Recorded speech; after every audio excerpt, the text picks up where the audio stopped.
Assalamualaikum warahmatullahi wabarakatuh. Terima kasih Mas Donald datang di acara Bio Podcast pertama dari Himpunan Mahasiswa Biologi. Dari kami mengucapkan terima kasih karena telah menyanggupi. Terkait pembahasan hari ini adalah konservasi hutan. Karena dari pendidikan dan pengalaman yang telah Mas lakukan dapat kami jadikan sebagai narasumber pada podcast pertama kami. Oke, mungkin karena juga masih terkendala. Selamat datang Mas. Terima kasih sudah menyempatkan waktunya untuk hadir di acara Bio Podcast ini. Saya juga membantu Dito untuk keperjalanan acara selanjutnya. Mungkin langsung saja nih Mas. Kan tema besar kali ini konservasi hutan dan sangihe. Mungkin terkadang tuh ada pertanyaan terbesar. Selain buat memproduksi, yang paling terkenal dari hutan itu biasanya memproduksi oksigen. Tapi apa sih fungsi lain dari hutan itu yang terpenting selain produksi oksigen yang kita hirup sehari-hari gitu Mas? Kalau bicara tentang manfaat hutan sebenarnya banyak sekali sih ya. Baik itu manfaat dari segi manfaat ekonomi atau sampai manfaat jasa ekosistem lainnya. Kalau tadi sudah disebutkan salah satunya menghasilkan oksigen ya, itu sebenarnya ya mungkin karena kita saat ini belum pada posisi bahwa kita benar-benar kekurangan oksigen gitu. Jadi, kita oksigen masih banyak kok, akhirnya mungkin masih ya udah santai aja gitu. Tapi sebenarnya banyak hal-hal lain yang berdampak langsung ke ekonomi. Misalkan hutan itu juga, misalkan ya hutan bisa menjaga sumber air gitu. Sumber air untuk kawasan sekitarnya. Nah, coba kita bayangkan kalau misalkan daerah sekitar situ nggak ada air, akhirnya harus cari air lebih jauh lagi. Padahal sebenarnya air itu sumber kebutuhan yang benar-benar esensial gitu kan. Terus selain itu juga ada banyak sih. Ada misalkan contoh lainnya, hutan itu menyediakan banyak sekali sumber-sumber predator gitu. Jadi kekayaan biodiversitas yang ada di dalam hutan itu yang bisa menjadi istilahnya predator atau musuh alami bagi hama kalau di sekitar hutannya itu ada pertanian. Nah, itu juga secara nggak langsung bisa membantu petani-petani yang hidup di sekitar hutan. Terus juga dari biodiversitasnya sendiri nih, biodiversitas hutannya sendiri nih. Kan ya kita tahu ya hutan itu biodiversitasnya kaya banget, melimpah. Dan dari biodiversitas itu banyak sekali sumber-sumber yang bisa hal-hal yang bisa dieksplor gitu sebenarnya, misalkan untuk obat-obatan, untuk makanan, itu semuanya berasal dari biodiversitas. Jadi misalkan banyak sekali obat-obatan yang mungkin bisa sebenarnya kalau ingin benar-benar dimanfaatkan dengan baik itu bisa bermanfaat juga gitu ke manusia, bermanfaat juga secara ekonomi dibandingkan dengan keuntungan jangka pendek yang misalkan hanya dengan hutan ditebang, ngambil kayunya, itu kan hanya keuntungan yang yaudah cuma sekali itu waktu aja gitu, nggak yang jangka panjang. Ternyata banyak sekali, nggak cuma menghasilkan oksigen ya berarti Mas. Terus saya juga kadang jadi bingung setelah pelajari ekologi itu kan terdapat niche atau relung gitu ya Mas. Dan terkadang spesies endemik itu kan mengisi relung yang sama meskipun relung itu juga bisa digantikan dengan orang lain. Terus saya jadi berpikir juga, apa sih ternyata selain kekayaan alam, di sisi kekayaan alam, ada nggak sih kayak pentingnya gitu, kayak mungkin orang-orang awam juga bingung, padahal kan sama-sama burung, tapi apa sih pentingnya burung-burung yang endemik seperti itu? Burung endemik itu ya mungkin karena ini ya, pertama kita perkembangan ilmu pengetahuan kan terus maju terus ya, dan kadang kita nggak ada yang tahu gitu kedepannya itu bakal manfaatnya seperti apa. Cuma kalau untuk yang saat ini ya pertama tadi misalnya dari segi biodiversitas ya, kadang nggak semua, mungkin tadi ya disebutkan kadang ada yang misalkan posisinya satu hilang bisa digantikan. Nah, masalahnya kita sendiri pun belum menginvestigasi sejauh itu apakah spesies-spesies endemik itu mereka sifatnya generalis atau spesifik gitu. Kalau mereka benar-benar yang spesialis, berarti kan mereka mungkin mengkonsumsi makanan yang spesifik gitu. Jadi dengan tidak adanya si spesies burung itu misalkan, bisa jadi spesies-spesies lainnya yang menjadi apa istilahnya konsumsi bagi burung tadi itu jumlahnya meledak atau apa yang akhirnya menyebabkan permasalahan di lingkungan secara keseluruhan.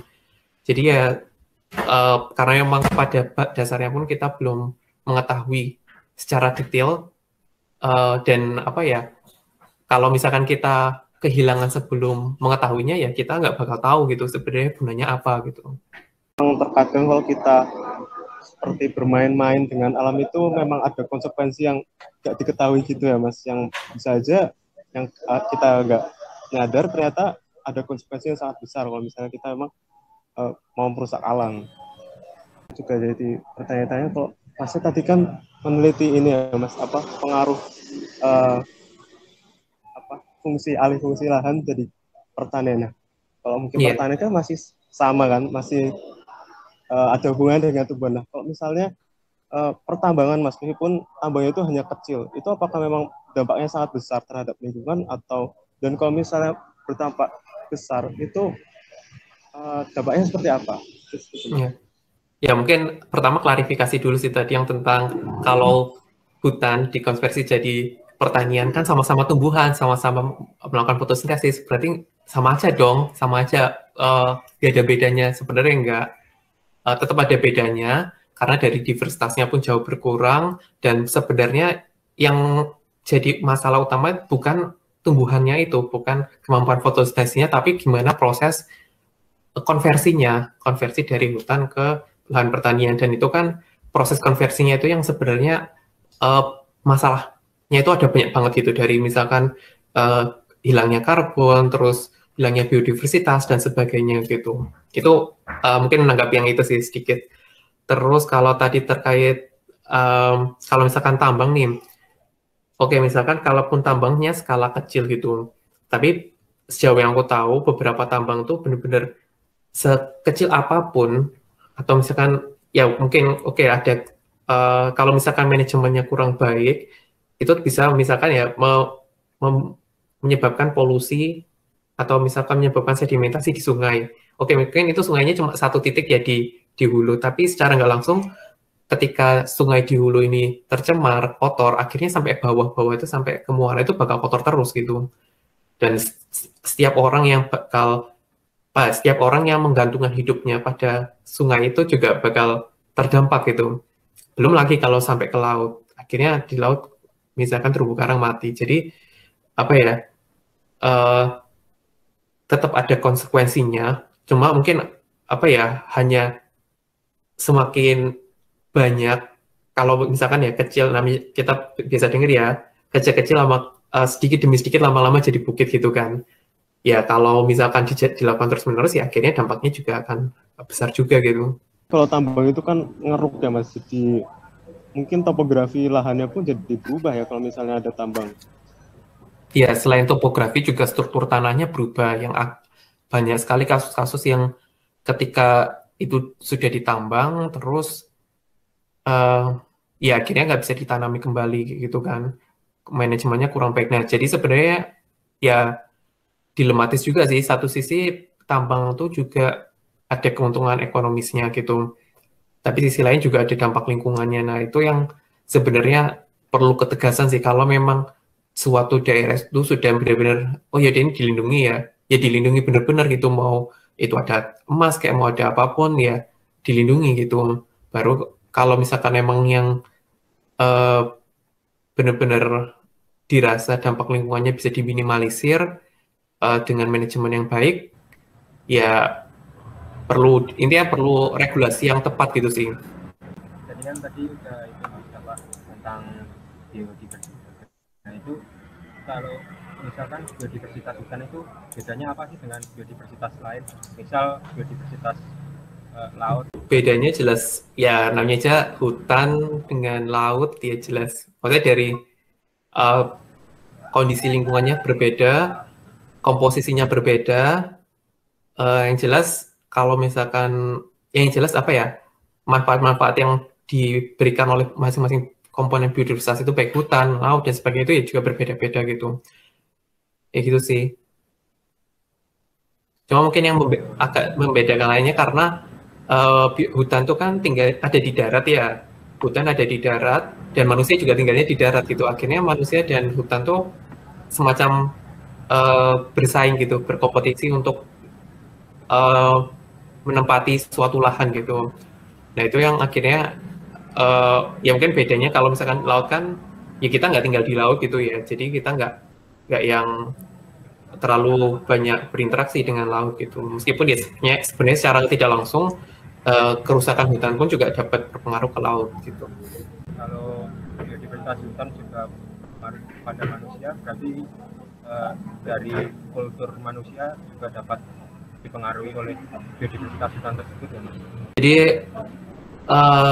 ya sebenarnya itu kayak ya pada prinsipnya kan ya manusia terus dengan biodiversitas itu kan ya sebenarnya manusia juga bagian dari biodiversitas itu kan kalau misalkan dipikir-pikir, tinggal mungkin hanya karena di sini manusia lebih mendominasi akhirnya seolah-olah manusia yang lebih ambil apa ya mengambil kontrol gitu kan.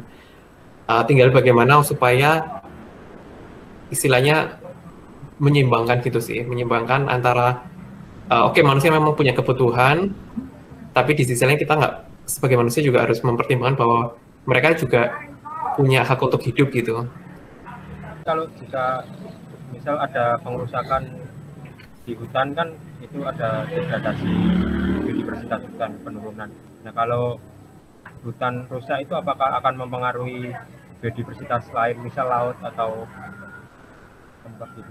Karena memang sebenarnya selama kita berada di dalam satu planet yang sama, sebenarnya semua itu saling terkoneksi. Jangankan laut ya. Jadi kalau misalkan dengan isu-isu, contohnya ya climate change gitu, perubahan iklim, kerusakan hutan di Indonesia terus bisa menyebabkan keluarnya teremisinya karbon dioksida yang tinggi gitu dari entah itu pembakaran atau misalkan dari pembukaan hutan, itu pun juga dapat berdampak ke secara global gitu. Jadi ekosistem secara global, nggak hanya misalkan secara lokal, karena memang ya batasan-batasan itu kan apa ya, apalagi kalau batasan negara ya itu kan benar-benar artificial gitu. Tapi kalau misalkan kayak antara daratan, lautan, sebenarnya semuanya itu terkoneksi gitu, ada istilahnya hubungan landscape dan seascape gitu.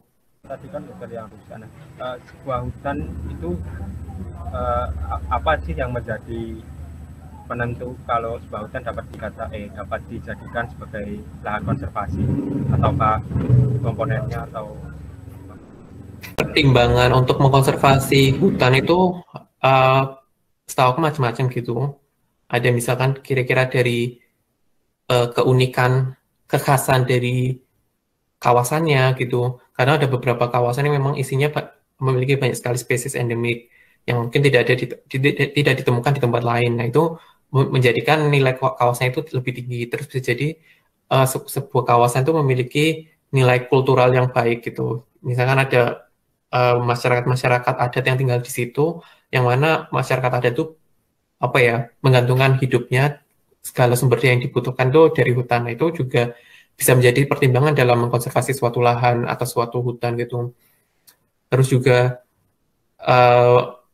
yes, apa ya, secara umum juga karena memang hutan tuh punya manfaat baik secara lokal maupun secara global, jadi memang pada prinsipnya semakin banyak yang terjaga itu semakin baik itu. Mas, kan hutan, kan ada daerah hutan di sekitar gunung, kan biasanya itu dijadikan sebagai hutan lindung, dan kalau di kebanyakan pelajaran yang saya ikuti, biasanya di daerah dekat gunung itu dijadikan biodiversity hotspot. Nah itu biodiversity hotspot itu yang menentukan dari apa ya, kok ada di daerah gunung gitu. Kalau untuk biodiversity hotspot itu apa ya?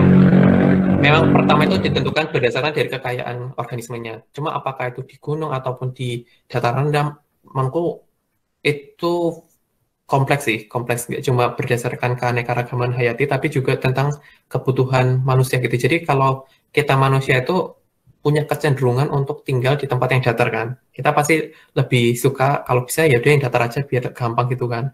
Untuk dibuat pertanian, untuk dibuat tempat tinggal itu bakal lebih mudah di daerah datar gitu. Jadi itu yang secara kultural juga mempengaruhi bahwa akhirnya ya udah yang daerah dataran rendah itu yang lebih cenderung rentan untuk dikonversi dibandingkan daerah pegunungan. Akhirnya ya udah daerah pegunungan udah karena memang mungkin secara akses lebih sulit, terus habis itu susah untuk dimanfaatkan, ya udah akhirnya dilindungi gitu. Jadi tapi bukan berarti misalkan hutan tuh pasti keanekaragaman lebih tinggi atau apa. Tapi mungkin faktor lainnya juga karena gunung itu kan memiliki elevasi yang bervariasi. Biasanya adanya elevasi yang bervariasi itu juga memiliki komposisi spesies yang beraneka ragam. Itu yang mungkin faktor lainnya yang menyebabkan hutan tuh biodiversitasnya juga patut untuk dijaga gitu. Tapi bukan berarti yang bukan di gunung, di dataran rendah itu tidak ada nilainya atau nilainya kurang tuh enggak. Jadi sama-sama pentingnya gitu. Kalau misal ada pemanfaatan dari suatu hutan atau wilayah tertentu, nah itu apakah ada batasan-batasan dalam pemanfaatannya? Misal untuk urusan perseorangan dari masyarakat sekitar seperti itu. Sebenarnya kompleks banget sih kalau kita bicara tentang pemanfaatan, karena ini nggak hanya tentang biodiversitas tapi juga tentang kondisi ekonomi masyarakat, gimana pengetahuan masyarakat juga, terus dari kebijakan pemerintah setempat juga, itu benar-benar kompleks sih. Kalau untuk yang baik seperti apa, mungkin di sini aku nyebutin yang idealnya banget ya. Yang idealnya banget kalau misalkan memanfaatkan hutan itu ya memanfaatkan sumber daya yang sekiranya bisa apa ya tidak destruktif gitu. Misalkan ya madu hutan, terus misalkan di hutan itu ada rotan, terus habis itu ada, tapi rotannya pun juga yang dipanen tidak yang eksploitatif gitu sih, yang intinya mengambil sumber daya hutan yang tetap membiarkan hutan ini tetap bisa dapat resilient kembali, tetap bisa regenerasi kembali. Itu sebenarnya nggak masalah gitu, karena memang secara nggak langsung juga hal itu membantu proses peremajaan hutan untuk beberapa jenis hutan tertentu. Cuma yang jadi masalah adalah ketika pemanfaatan hutannya itu akhirnya menyebabkan hutan tidak bisa resilient kembali gitu. Misalkan hutan dibuka untuk tambang. Nah, itu kan akhirnya untuk mengembalikan lagi kembali ke dalam setelah pertambangannya selesai, dikembalikan lagi ke komposisi semula itu ya mungkin masih bisa ditolerir ya. Cuma yang jadi masalah adalah banyak praktek-praktek pertambangan yang akhirnya tidak bertanggung jawab gitu ya. Ya setelah dibuka ya udah dibiarkan gitu. Atau misalkan pertanian gitu ya, pertanian yang biasanya cuma ya udah ditanam secara monokultur dan itu tidak memperhatikan misalkan koridor satwa, terus tidak memperhatikan bahwa harus menjaga bagaimana agar hutan itu tidak terfragmentasi. Nah itu yang sebenarnya akhirnya menjadi masalah gitu. Mas, tadi ada istilah yang baru terdengar, hutan terfragmentasi ini bagaimana maksudnya? Misalkan hutan itu kan anggap aja satu kawasan 1 hektar gitu. Anggap aja 100 hektar, terus dibagi dua, dibagi separuh-separuh. Kan ketika dibagi separuh-separuh, akhirnya organisme, spesies-spesies yang ada di terpisah itu kan tidak bisa berinteraksi kan. Padahal interaksi-interaksi antar organisme itu penting gitu untuk bisa menjaga kestabilan hutan, menjaga resiliensi hutan, menjaga regenerasi hutan. Nah, ketika terfragmentasi itu, maka akan banyak sekali permasalahan gitu. Misalkan ukuran populasinya semakin kecil, terus kalau misalkan terutama untuk spesies-spesies yang jumlah individunya kecil ya, misalkan kalau kayak harimau gitu ya, atau misalkan gajah atau apalah gitu yang jumlah populasinya kecil, karena terfragmentasi akhirnya misalkan yang jantan di sisi kanan betina di sisi kiri gitu, itu kan akhirnya nggak bisa apa ya, nggak bisa untuk reproduksi dan sebagainya. Nah itu yang sebenarnya banyak jadi masalah gitu. Pasti ada hutan kalau cuman dibelah jadi dua itu juga berpotensi mengganggu kesehatan hutan ya Mas ya. Jadi makanya itu benar-benar harus apa ya? Ya sebenarnya kompleks sih. Kadang itu kadang misalkan dari pemerintah juga kalau mau menyediakan nih, mau menyediakan koridor satwa atau apa, biayanya mahal. Akhirnya lebih memilih untuk ya sudahlah dibuka saja gitu. Kadang karena memang apa ya, konsekuensi seperti itu tuh tidak dirasakan oleh manusia secara langsung. Jadi akhirnya tidak dianggap sebagai sesuatu yang penting gitu. Jika terjadi fragmentasi dari masyarakat, apakah ada suatu kegiatan yang bisa melakukan suatu pemulihan gitu Mas terhadap fragmentasi tersebut? Sebenarnya tergantung sih, kalau misalkan yang dimaksud fragmentasi seperti apa. Kalau fragmentasi yang dimaksud misalkan benar-benar misalkan ya dibuat ada jalan tol di tengah-tengahnya atau apa, itu sejauh yang aku tahu di Indonesia belum ada satupun koridor satwa. Nggak tahu sih, mungkin kalau ada ya semoga ada gitu, tapi sejauh yang aku tahu belum ada. Padahal sebenarnya itu juga telah terbukti membantu untuk meminimalisir dampak dari adanya fragmentasi itu. Ya kalau misalkan sebisa mungkin ya kalau bisa nggak ada benar-benar meminimalisir sih fragmentasi itu. Di koridor satwa itu kalau misalnya ada jalan yang tengah hutan itu kan berpotensi kayak ada lewat itu bisa nabrak satwa ya Mas. Berarti koridor satwa itu kayak jalannya satwa itu kayak jembatan penyeberangan buat satwa. Ya semacam kayak gitu. Cuma kan kalau kayak gitu ya kompleks ya, harus dilakukan kajian-kajian terlebih dahulu kira-kira apakah itu adalah jalur dari misalkan jalur dari si satwanya, apakah itu adalah apakah ketika dibuka satwanya mau, itu kan sebenarnya banyak sekali studi-studi yang perlu dipertimbangkan ya, karena mungkin masalahnya itu adalah kita sulit untuk menginvestasikan dana untuk penelitian atau untuk melakukan kajian-kajian seperti itu yang akhirnya ya sudah putus asa gitu, akhirnya akhirnya hal-hal seperti itu nggak dipertimbangkan. Perusahaan yang menerima investasi terkait lingkungan itu apakah ada ya Mas? Saya kurang tahu juga sih, aku juga nggak terlalu paham tentang itu. Ini terkait adanya koridor dan sebagainya itu sebenarnya kita ini bisa ya memanfaatkan hutan sekaligus menjaga hutan itu ya Mas. Ada caranya berarti. Sebenarnya kalau ada caranya ada, tinggal kira-kira komitmennya seberapa besar gitu. Kalau misalkan contohnya ketika kan dulu aku sempat kayak kuliah juga di Jepang ya. Kalau di Jepang tuh bahkan mereka ekstrimnya kalau mereka mau bikin jalan itu mereka nggak yang misalkan ada gunung gitu atau ada bukit, mereka nggak yang jalannya naik bukit terus turun bukit, tapi benar-benar yang dibikin terowongan benar-benar di bawahnya. Akhirnya kan dengan membuat terowongan tuh akhirnya ya hutan yang di atasnya tidak terfragmentasi dan sebagainya. Nah, tapi itu kan akhirnya butuh dana yang besar juga. Kalau misalkan hal lainnya sebenarnya ya kalau mau yang lebih mungkin yang menurutku bakal lebih efisien secara ekonomi, jadi akhirnya ekonominya nggak terlalu perlu modal besar gitu ya.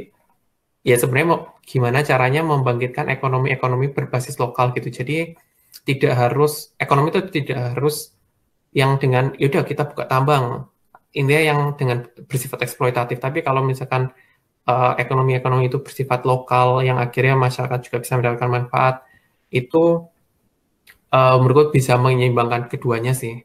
Cuma ya lagi-lagi prioritas ekonomi itu bukan ke situ gitu. Prioritas ekonomi lebih banyak ke gimana untuk apa ya istilahnya mengambil keuntungan bagi mungkin kayak perusahaan atau private company gitu. Jadi yang benar-benar yang hanya segelintir orang yang mendapatkan keuntungan gitu. Sedangkan masyarakat lokalnya mungkin malah nggak dapat untung gitu, malah mendapatkan kerugian. Itu yang mungkin banyak sekali terjadi gitu. Cuma ya harapannya semoga kedepannya trennya semakin baik.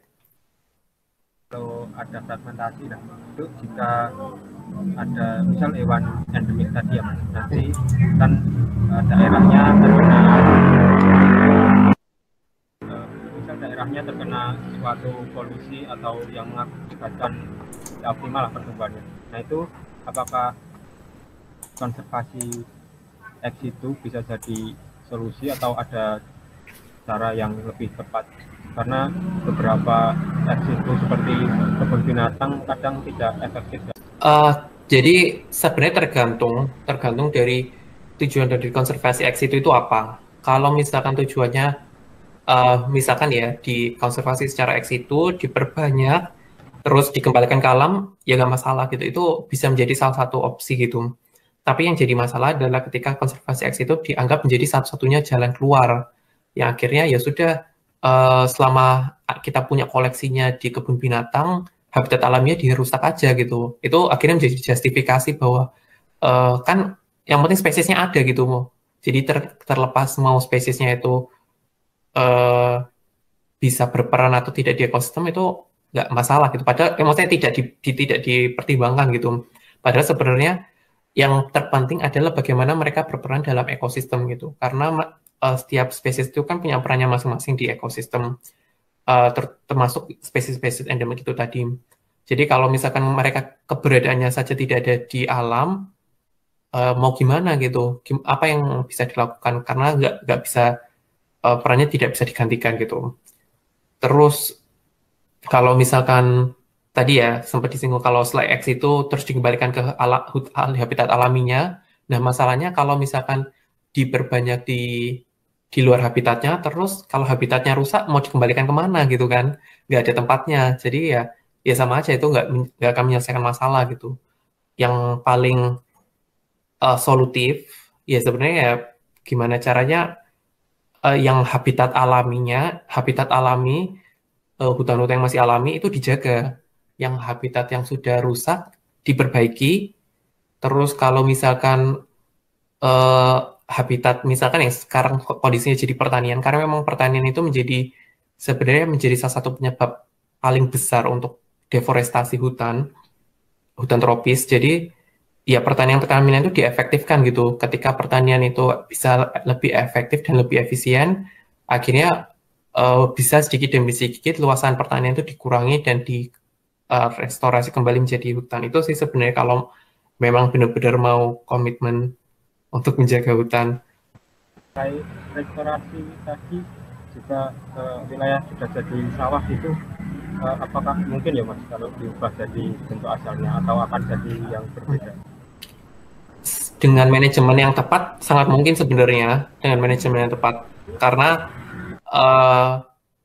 banyak sekali misalnya jangankan pertanian gitu ya, kalaupun misalkan teman-teman tahu tentang Chernobyl, jadi di Rusia ada suatu daerah yang pernah sempat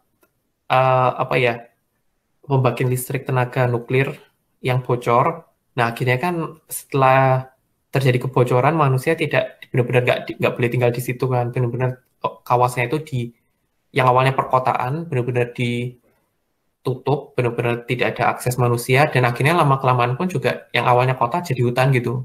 Apalagi misalkan dari pertanian gitu, mungkin prosesnya bahkan mungkin nggak se-ekstrim dari perkotaan ke hutan. Jadi kalau mungkin atau tidak, sangat mungkin, tinggal mau atau tidak sih.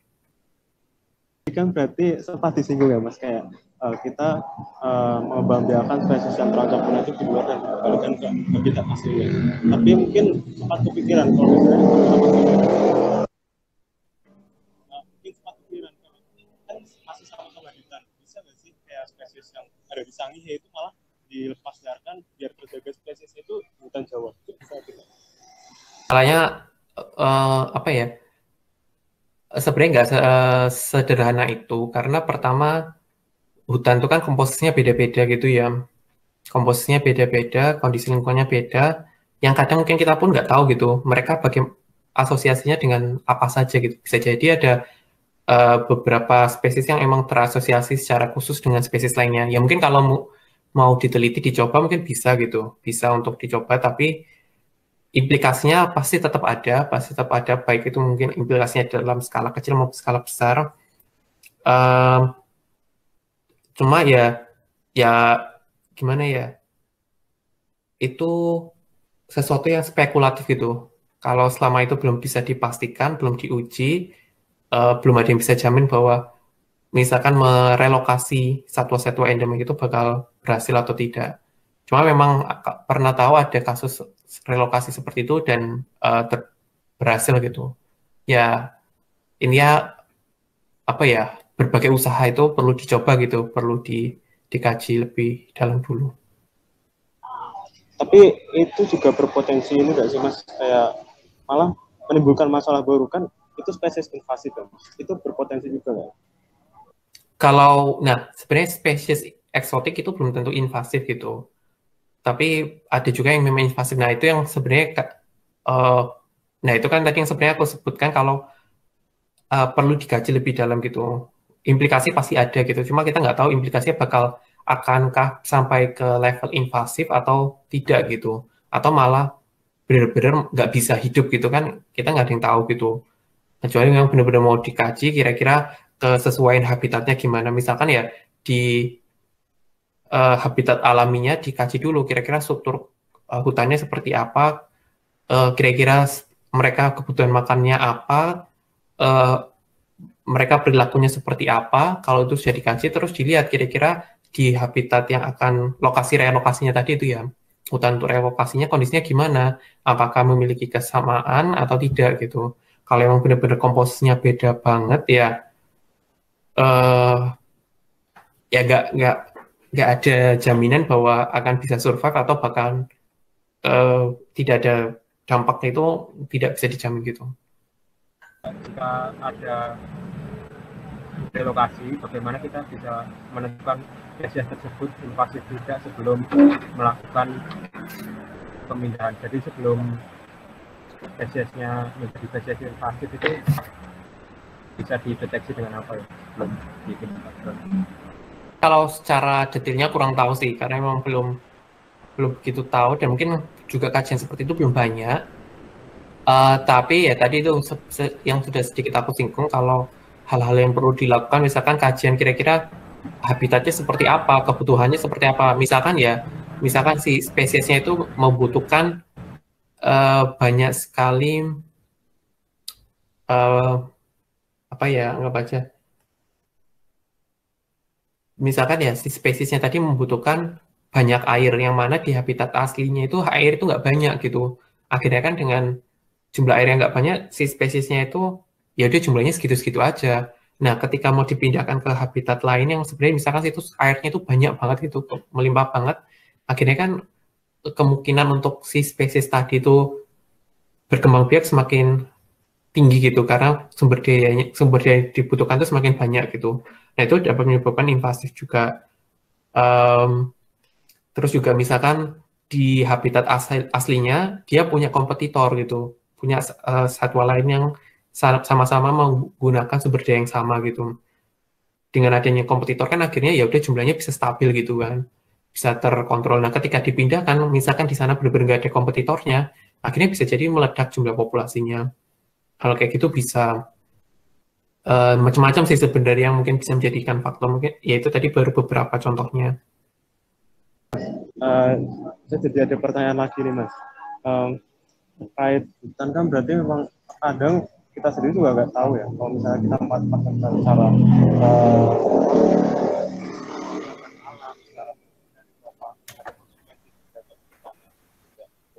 itu jadi muncul pertanyaan, gimana ya caranya kita itu mencapai keseimbangan yang tepat antara kebutuhan manusia tercapai pun dengan kebutuhan alam itu tidak terganggu. Jadi alam itu tidak terganggu.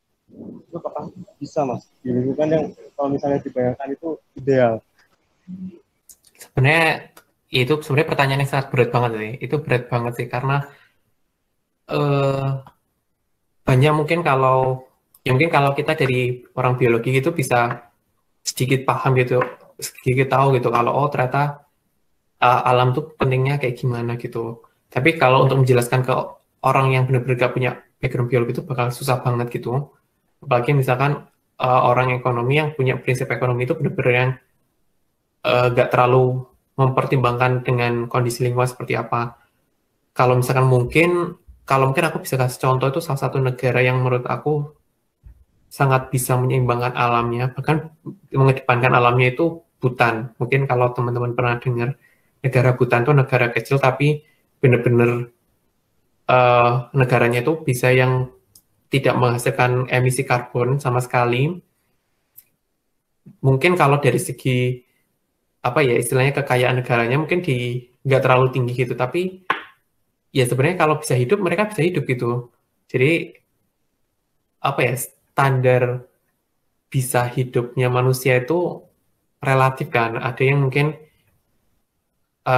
bisa hidup tuh kalau benar-benar apa ya tingkat konsumtifnya tinggi, hedon dan sebagainya gitu. Ada yang benar-benar yang bisa irit banget, itu kan sangat bervariasi gitu, yang itu benar-benar nggak bisa dikontrol.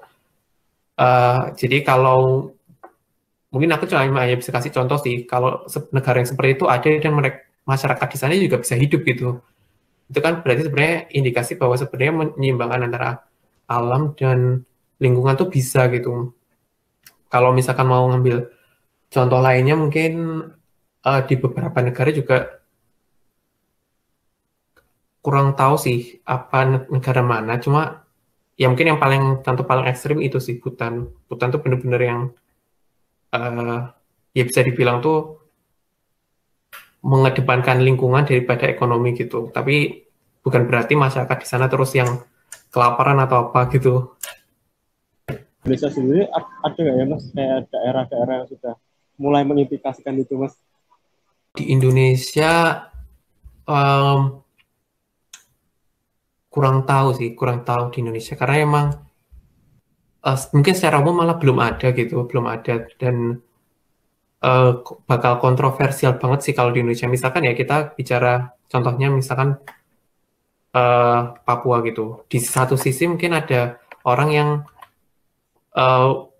kalau bisa Papua dikembangkan, dimajukan, di infrastrukturnya ditingkatkan, yang itu sebenarnya hal yang sangat baik gitu, asal manajemennya baik gitu. Tapi di sisi lain itu ada yang berpendapat bahwa ya mumpung di sana belum rusak kondisinya, ya jangan sampai rusak kayak di Jawa misalkan. Di Jawa kan benar-benar udah kayak yang udah rusak gitu ya, udah hampir semuanya rusak, dan apa masa kita mau mengulangi hal yang sama gitu untuk pulau-pulau lainnya mungkin masih lebih apa ya hutannya masih lebih terjaga. Nah kalau misalkan mau mengambil sebagai pelajaran dan gimana mengelolanya dengan baik, sebenarnya ya mungkin sebenarnya bisa juga gitu jadi mengantisipasi kerusakan hutan itu terjadi. Ya saya jadi ingat Mas kalau ada kayaknya ada kalau di Jogja itu kalau nggak salah namanya itu desa Ramah Burung kalau ada. Jadi desa Ramah Burung itu orang-orang dari luar itu bisa mengadopsi sarang burung gitu Mas, kayak mengadopsi sarang burung yang dulu, dan area situ itu juga pakai udah komitmen juga burung-burung itu. Banget itu ya intinya tinggal bagaimana scale up-nya gitu supaya sesuatu yang mungkin itu lokal di daerah tertentu, tapi benar-benar bisa ditingkatkan lagi ke skala yang lebih luas supaya dampaknya itu juga lebih besar gitu. Saya emang sebenarnya hanya sih kalau kayak gerakan-gerakan yang kecil-kecil gitu itu mungkin banyak gitu, tinggal gimana caranya itu diadopsi gitu. Memang sebenarnya itu juga menguntungkan karena justru dengan adanya adopsi sarang burung itu sudah jadi kayak tempat wisata yang ramah lingkungan gitu Mas, kayak fotografer burung yang mau nyari burung langka itu datangnya malah ke desa itu. Ini Mas, mungkin kan dari tadi kita kan bahas hal yang kayak biologi banget. Lalu ada nggak sih kayak yang masyarakat umum, yang masyarakat biasa yang nggak benar-benar tentang biologi itu, ada nggak sih yang bisa dilakukan yang mungkin hal itu sebenarnya nggak kepikiran tapi hal itu membantu alam atau bahkan bisa membantu sains gitu? Banyak banget sih, banyak banget, dan memang kalau untuk menjaga alam itu bukan aja tanggung jawabnya biologi, bukan tanggung jawab orang-orang yang punya background biologi, tapi sebenarnya harus semua orang sih benar-benar yang terlibat gitu, karena emang ya bisa dibilang kan kita tinggal di planet yang sama gitu ya, ya berarti setiap orang yang tinggal di planet itu ya harusnya punya peran gitu kan, punya apapun perannya yang sesuai dengan porsinya gitu.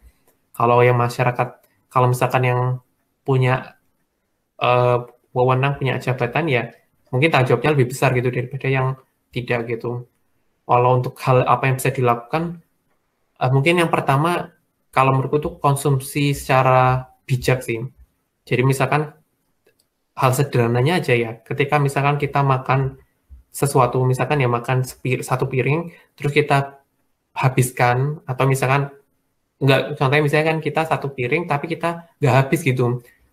Nah, kelihatannya cuma sepele gitu ya. Tapi kalau misalkan semua orang melakukan hal yang sama, semua orang makan nggak habis, nah itu kan sebenarnya dikumpulkan, anggap aja berasnya ya, beras itu bisa jadi beras berapa ton gitu. Yang sebenarnya beras berapa ton itu dihasilkan dari lahan sekitar entah berapa hektar gitu, berapa hektar lahan. Yang mana berapa hektar lahan itu daripada eh, yang mana berapa hektar lahan itu sebenarnya dibentuk dari mengorbankan habitat alami gitu, entah itu hutan ataupun yang habitat lainnya gitu.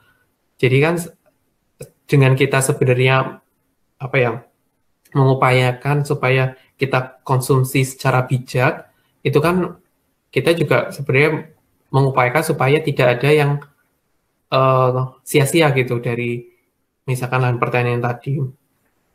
Itu mungkin salah satu contohnya. Contoh lainnya sebenarnya banyak banget sih dari yang eh, mungkin bisa dilakukan sehari-hari, dari hemat listrik dan sebagainya, yang sebenarnya mungkin kelihatannya sepele ya, tapi itu kalau misalkan semua orang melakukan hal yang sama itu dampaknya bakal besar banget sih.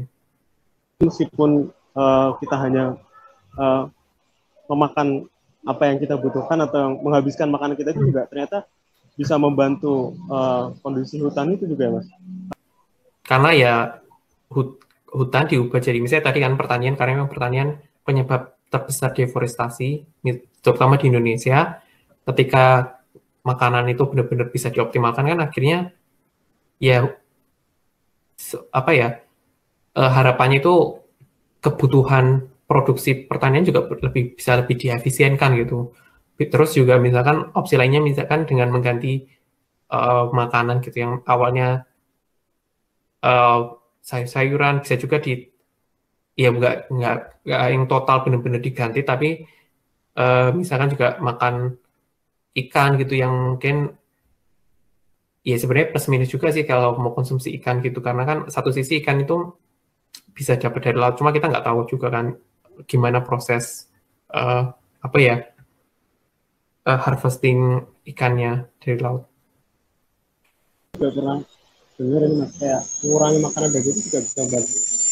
Oh, benar atau enggak Mas? Karena makan daging apalagi pembentukan itu biasanya butuh tanaman yang ditanam juga.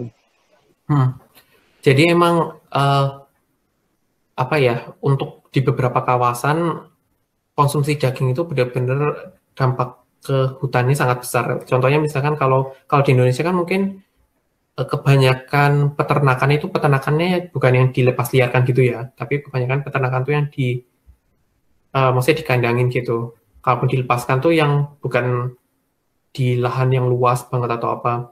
Nah, kalau misalkan di beberapa negara di Amerika Latin tuh mereka kalau membuat peternakan tuh benar-benar yang hutan dibabat habis sekian hektar, terus ya udah dibiarkan kayak jadi padang rumput gitu buat si ternaknya itu makan. Akhirnya itu kan menyebabkan ya tadi kerusakan hutannya tingkatnya tinggi. Tapi di sisi lain memang dari segi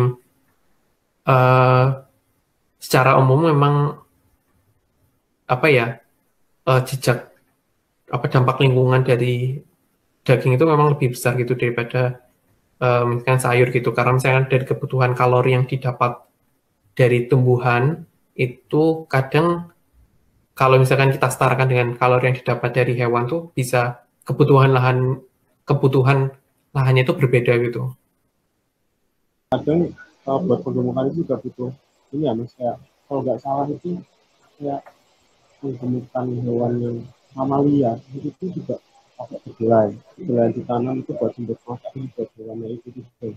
Padahal kedelai itu juga bisa dimanfaatkan kita ya. Iya, Iya, kadang juga seperti itu sih. Eh, Bahkan uniknya kalau misalkan setahu aku ya di Eropa sini, eh, ternak-ternak itu jagung itu ditanam itu bukan untuk makanan manusia tapi untuk ternak gitu.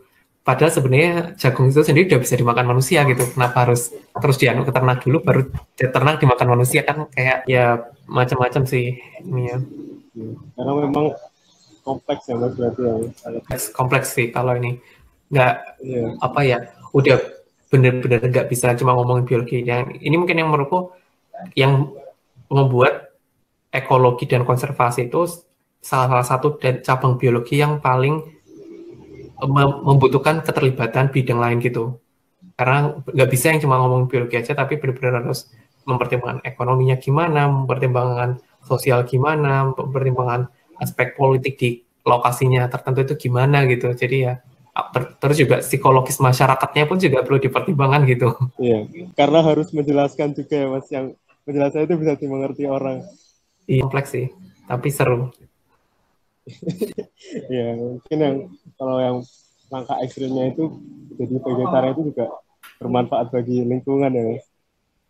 Ya bermanfaat juga sih. Tapi ya maksudnya nggak harus yang ekstrim gitu. Tapi kalau misalnya meminimalisir gitu ya nggak masalah gitu. Supaya kan gimana caranya konsumsi itu secara bijak gitu kan. Lalu berarti kalau misalnya masih jadi itu juga meskipun tidak langsung punah itu hewan juga misalnya jadi ada pertambangan itu juga hewan tidak langsung hilang ya Mas? Atau bisa ada kasus yang kalau misalnya ada pertambangan yang rusak itu hewan langsung hilang, atau ada kayak tahap-tahapnya untuk hewan itu jadi punah? Jadi dua-duanya tergantung kondisinya. Kalau misalkan pertambangannya benar-benar yang misalkan yang skala besar gitu, yang benar-benar sampai habis habitatnya ya langsung hilang bisa gitu. Atau misalkan nggak cuma ya, entah pertambangan atau apapun itu yang benar-benar keberadaan satwa itu di misalnya ada satwa datang terus diburu di apa kan, itu kan juga ada yang kayak gitu. Itu juga bisa secara langsung, tapi mungkin yang lebih sering terjadi itu yang tadi itu yang secara bertahap, yang kelihatannya nggak kelihatan secara langsung tapi jangka panjangnya itu, dampak jangka panjangnya. Jadi misalkan dari tadi contohnya misalkan adanya misalkan membuat tambang gitu ya, tambang di suatu tempat gitu, itu kan pasti untuk akses ke tambang itu perlu jalan. Nah, akhirnya adanya fragmentasi. Nah, dari fragmentasi misalkan populasinya jadi terfragmentasi juga. Karena populasinya terfragmentasi, misalkan apa ya, meningkatkan istilah inbreeding kan. Akhirnya kalau inbreeding kualitas genetiknya turun dan lama-kelamaan juga kemampuan spesies itu untuk survive juga akan turun gitu. Yang tuh apa ya, kadang tuh nggak kelihatan secara langsung, spesiesnya ada, tapi kalau misalkan zaman dulu si spesiesnya itu bisa menghasilkan, anggap aja menghasilkan 5 telur, lama-kelamaan cuma 2, 1, kayak gitu kan akhirnya jumlah populasinya menurun gitu, yang ya kadang hal-hal kayak gitu tuh nggak dipertimbangkan, dan kadang spesiesnya ada, itu bisa langsung dijadikan justifikasi tanpa melihat faktor-faktor lainnya. Tapi apakah pembukaan lahan itu juga bisa mempengaruhi Mas? Atau kayak cuman sekedar polusi udara atau polusi suara itu juga bisa menyebabkan hewan punah atau tidak? Kalau punah kurang tahu sih, cuma kalau misalkan polusi kan jelas, atau misalkan polusi suara gitu ya, setidaknya dari suara kan akhirnya menyebabkan kebisingan, dan kebanyakan satwa-satwa yang liar, namanya aja liar ya, pasti ada suara apa itu benar-benar yang sensitif, mereka yang langsung lari kemana, kabur kemana, akhirnya mereka mungkin ya kelihatannya hanya yang terfragmentasi cuma skala kecil, tapi ketika misalnya tadi ada polusi suara yang skala besar, kan akhirnya mereka nggak mau tinggal di radius yang mana daerahnya itu terdampak sama suaranya. Akhirnya kan secara nggak langsung habitatnya semakin kecil kan. Nah, dengan habitatnya semakin kecil ya tadi tuh misalkan adanya inbreeding dan sebagainya. Terus juga mereka kalau tingkat stres yang meningkat kan, ya namanya aja satwa kalau stres itu kan ya pasti mempengaruhi secara fisiologisnya kan. Yang mana mungkin kalau kita nggak tahu gitu, karena mungkin kita nggak bisa tahu mereka stres atau gimana, karena mereka kan nggak bisa ngomong juga, ekspresi mukanya juga ya sama-sama terus kan. Tapi mungkin dari behavior-nya, dari misalkan tadi tingkat reproduksinya dan sebagainya, atau misalkan mereka akhirnya nggak mau, awalnya yang mereka diurnal, akhirnya mereka nggak bisa, ada yang awalnya mereka nocturnal, akhirnya harus diurnal, dan itu akhirnya kan ya secara nggak langsung mengubah apa ya kesehatannya mereka juga gitu. Ya ibaratnya kalau kayak kita manusia yang awalnya malam tuh tidur, siang tuh bangun, terus tiba-tiba dibalik nih, kita siang nggak boleh, siang baru bisa tidur, malam nggak boleh malam nggak boleh tidur, atau malah siang malam nggak bisa tidur, itu secara nggak langsung kan berdampak juga ke kesehatan gitu. Ya begitu juga ke satwa, mereka juga sebenarnya terdampak gitu, apalagi mereka sangat sensitif dengan perubahan lingkungan. Terus ini Mas, balik lagi ke sangihe. Kalau misalnya itu kan banyak spesies endemik ya Mas.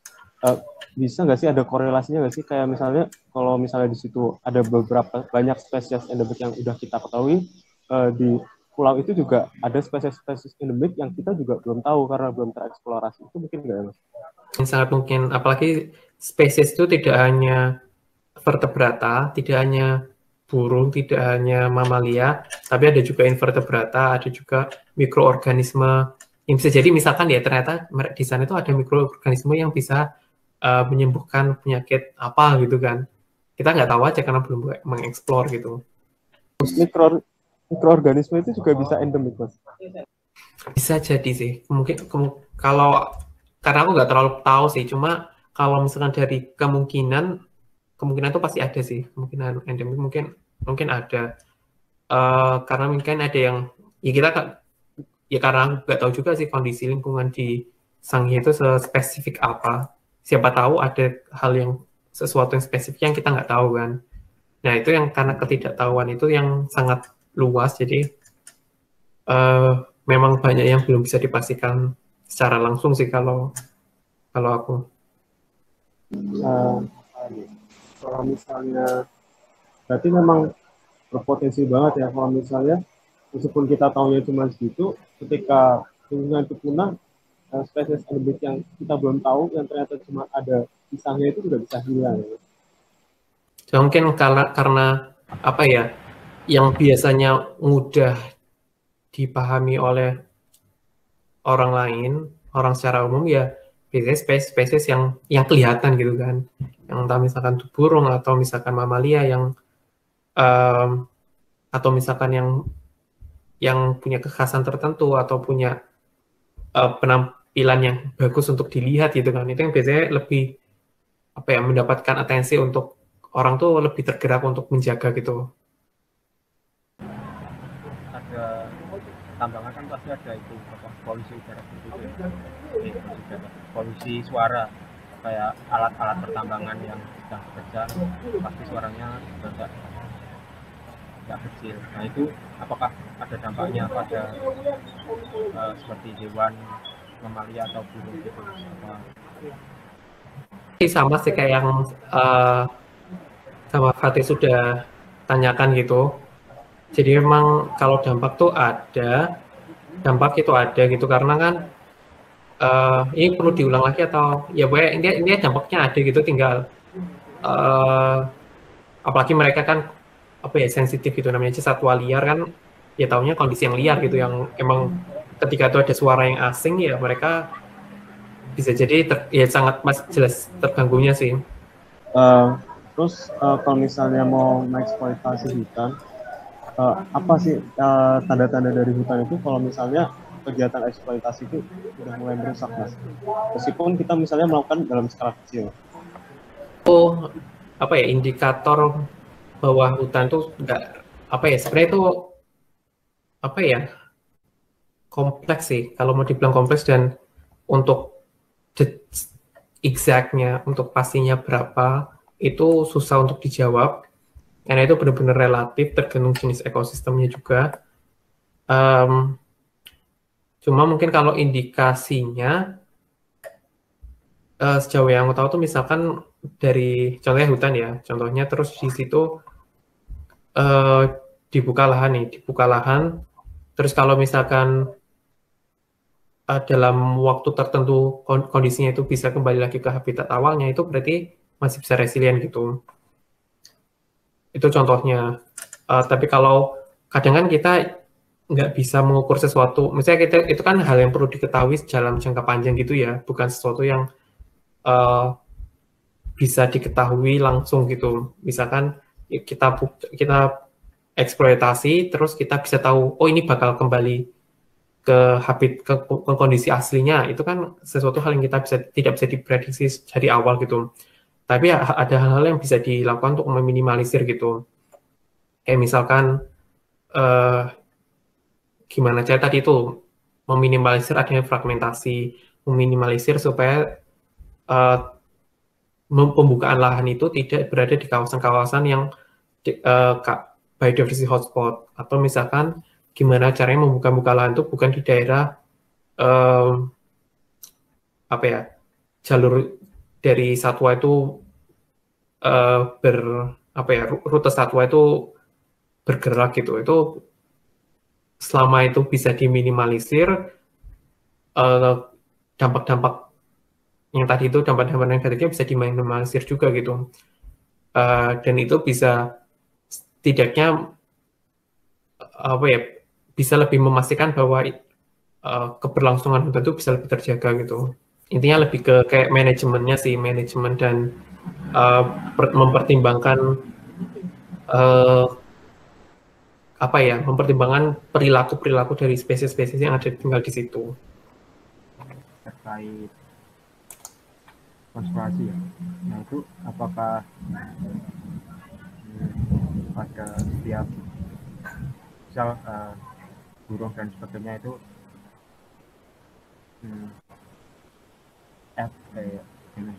nah itu apakah antar spesies itu jika dilakukan bentuk konservasi apakah berbeda gitu pada jika berbeda jenis, ataukah dengan menggunakan konservasi tertentu yang ada konservasi yang efektif bagi seluruh spesies yang menempati daerah endemik tersebut, atau bisa dibedakan jadi dipisahkan satu-satu gitu ya? Kalau yang untuk paling efektif itu jelas konservasi itu secara habitat ya, jadi yang secara keseluruhan, karena kalau habitat itu gak hanya spesies tertentunya, tapi benar-benar memastikan bahwa segala komponen biotik yang mendukung si spesies endemiknya tadi juga terjaga gitu. Jadi misalkan ibarat gimana kita untuk memastikan manusia itu hidup. Manusia hidup itu kan nggak cuma kita gimana caranya manusia tetap ada, tapi juga manusia beserta sumber daya yang dibutuhkan manusia kan. Ya, jadi mungkin kurang lebih seperti itu. Kira-kira sumber daya apa saja yang dibutuhkan si satwanya tadi itu yang sebenarnya juga perlu untuk dijaga bersamaan dengan menjaga si satwanya. Untuk pendekatan gimana menjaganya itu sebenarnya tergantung kondisi lokasi gitu. Ada misalkan lokasi hutan yang memang di situ ada masyarakat hutannya. Nah, itu biasanya pendekatannya dengan menggandeng masyarakat hutan untuk sama-sama menjaga hutannya gitu. Kalau misalkan itu daerah yang benar-benar nggak ada manusianya, biasanya dengan cara secara hukum menjadikan suatu kawasan tuh kawasan dilindungi. Itu benar-benar yang, oh ya akhirnya kan ya manusia juga nggak ada di sana, akhirnya dengan diberikan status itu kan manusia yang tidak ada, yang di luar kawasan itu tidak bisa masuk kayak gitu. Atau misalkan kalaupun masuk dengan pemanfaatan yang sangat terbatas. Untuk strateginya ya pasti tergantung kondisi lokasi masing-masing sih.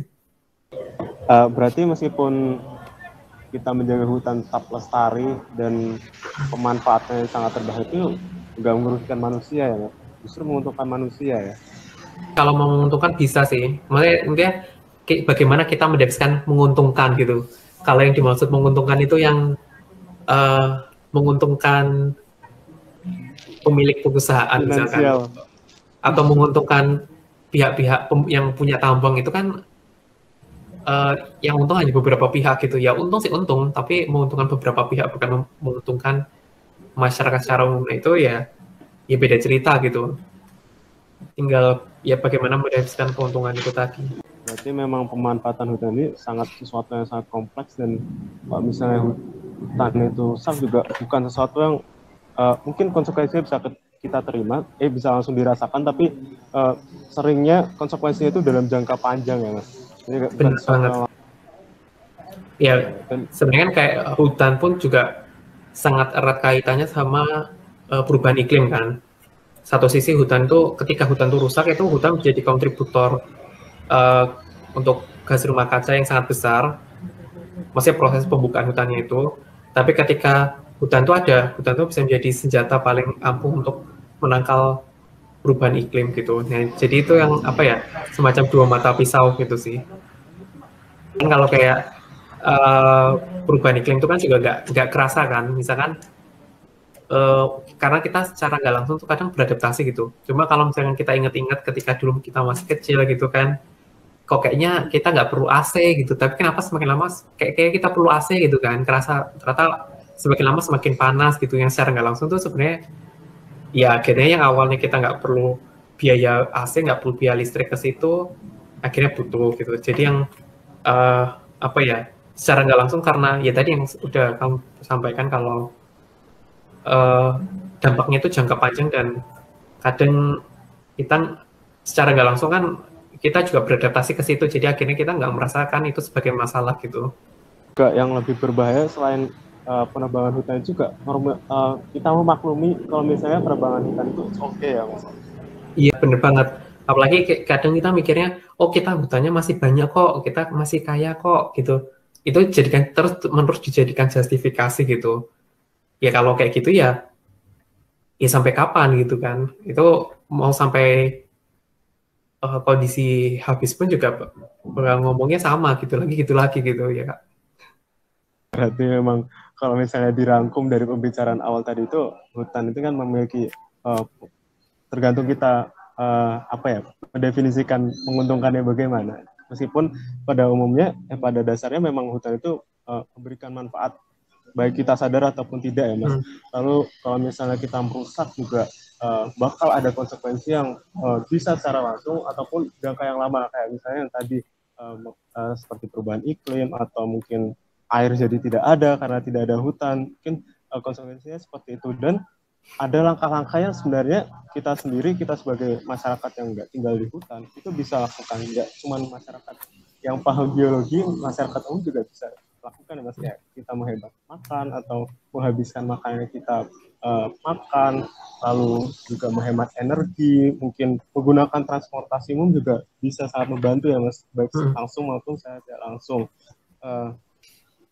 Terus ini Mas, mungkin kalau misalnya dirangkum dalam bahasa yang mudah dimengerti itu, pentingnya hutan itu apa, dan apa ya, kenapa kita butuh banget menjaga hutan gitu Mas? Mungkin penjelasannya bukan biologi banget. Nah ya, ini menarik nih kalau untuk menjelaskan secara singkat. Jadi hutan itu ya, hutan tanpa diapa-apain pun, tanpa kita perlu mengelola, tanpa kita perlu terus misalkan mengkonversi ke kondisi lainnya, itu pun sudah kondisinya menguntungkan gitu. Kita mendapatkan keuntungan banyak hal, dari airnya, dari oksigennya, dari sumber-sumber apa ya, keanekaragaman hayati yang ada di dalam hutannya gitu. Jadi ya ketika, apalagi kalau misalkan bisa tadi tuh misalkan dimanfaatkan tapi dengan bijak, itu sebenarnya bisa apa ya, memastikan keberlangsungan hutannya dan juga meningkatkan nilai-nilai dari hutannya itu sendiri. Terus mungkin tadi sempat ini baru kepikiran gara-gara tadi Fatih bilang tentang apa ya tadi ya, tentang hutan yang, aduh lupa tadi sempat bilang apa sih, sorry. Jadi tadi sempat singgung tentang air gitu. Nah, jadi tentang air. Mungkin kalau kita yang tinggal di perkotaan mikirnya, oh ya udah air tuh, ya udah minum air di galon atau misalkan beli air kemasan itu kayak hal yang normal gitu ya.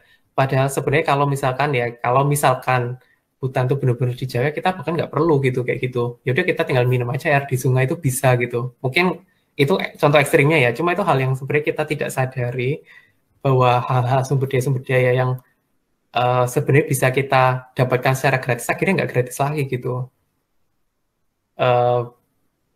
Yang ya mungkin itu yang karena kita nggak akhirnya menormalkan sesuatu yang sebenarnya itu sebenarnya masalah gitu, tapi kita udah terlanjur menormalkan itu, yang akhirnya kita nggak menganggap itu sebagai masalah gitu.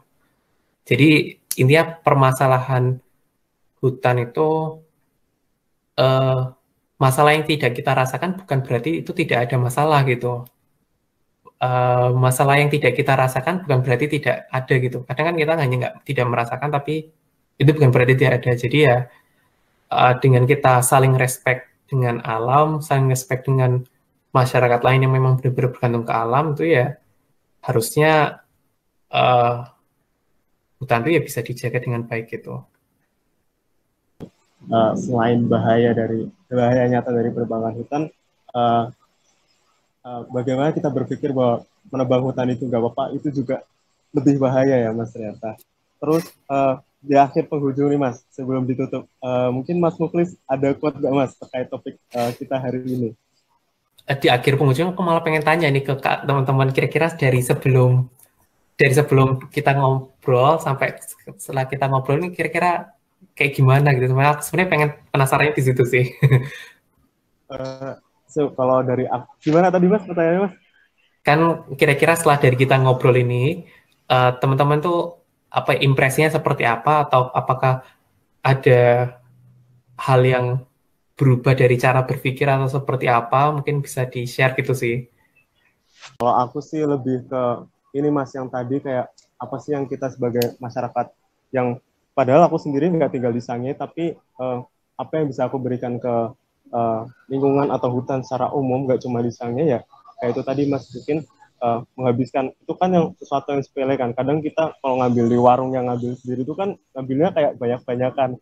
Yang penting kenyang, tapi setelah kita makan ternyata nggak habis, nasinya nggak habis. Padahal itu ternyata yang aku nggak tahu, ternyata kan dari nasi itu kan memang ditumbuhkan yang baru nyadar itu kan ternyata nasi ditumbuhkan dari beras, dan beras itu untuk penumbuhan butuh waktu dan butuh lahan, dan itu ternyata lahan itu kan pertanian salah satu yang memberi dampak ke penebangan hutan. Itu aku baru oh ya ternyata benar kalau misalnya memang berdampak langsung ke hutan, yang sebelumnya nggak kepikiran banget kalau ternyata dari nasi yang kita makan yang gak habis itu dampaknya sampai sejauh itu. Kalau dari saya itu Mas, ada semacam kayak ide untuk nantinya dalam pemanfaatan, jadi agar terjadi yang membahayakan keanekaragaman tersebut. Oh iya Mas, sama ini juga, karena yang bikin aku baru sadar itu juga ternyata ada masalah yang besar juga selain penebangan hutan, yaitu kondisi acuh tak acuh dari kita sendiri, yang kayak kita nggak apa-apa kalau misalnya hutan ditebang karena masih punya hutan ya. Padahal meskipun satu hutan ditebang itu konsekuensinya bakal besar banget, karena itu tadi hutan kan salah satu penghasil oksigen, mungkin salah satu yang menyerap karbon dioksida juga, mungkin hasil air, menghasilkan air dan sebagainya itu Mas.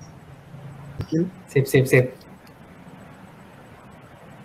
Ya mungkin bisa bermanfaat, dan dari topik pembicaraan ini kayak tadi yang benar-benar aku pikirnya, yang aku juga baru kepikiran kayak ternyata ada yang lebih berbahaya dari Sangihe ini, kayak penebangan hutan tadi yang bahwa kita itu normal-normal saja, kita nggak mempermasalahkan apa-apa saja terhadap apa yang penebangan hutan. Padahal penebangan hutan itu kan juga nggak cuma terjadi di Sangihe ya Mas ya. Iya. Ini apapun sih masalah itu kayak menormalkan masalah itu bukan kadang itu berbahaya gitu. Karena hanya karena sebuah masalah itu sering terjadi terus dianggap itu sebagai sesuatu yang normal, itu kan ya bahaya banget gitu. Akhirnya kan nggak ada upaya untuk melakukan perubahan atau apa? Terima kasih Mas Titus sudah menyempatkan waktunya. Saya sebagai co-host nih bisa mengembalikan ke Dito. Terima kasih Mas atas tadi materi konservasi-nya sangat membantu Mas, apalagi sangat tepat dengan pembahasan kami. Terima kasih telah mengisi podcast pertama dari Terima kasih juga atas kesempatannya. Iya, terima kasih Mas sudah meluangkan waktunya nih dari Inggris.